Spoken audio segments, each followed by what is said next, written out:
नाज़रीन अवां खे अहम ख़बर ॾींदा हलूं त NAB chairman justice retired Javed Iqbal जी सदारत हेठ नेब रावलपिंडी जी कारकर्दगी जो जाइज़ो वठण बाबति इजलास थियो आहे। इजलास में नेब चेयरमैन खे जाली अकाउंट्स ऐं नून लीग अॻवान अहसन इक़बाल ख़िलाफ़ रेफरेंस ते ब्रीफिंग ॾिनी वई।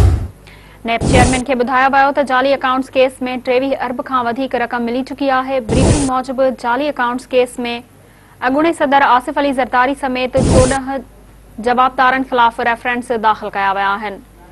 नेब चेयरमैन जावेद इक़बाल इजलास खे ख़िताब कंदे चयो त नेब जी कार्रवाइनि जा बहितरीन नतीजा मिली रहिया आहिनि। करप्शन कंहिं बि सूरत में बर्दाश्त न कई वेंदी।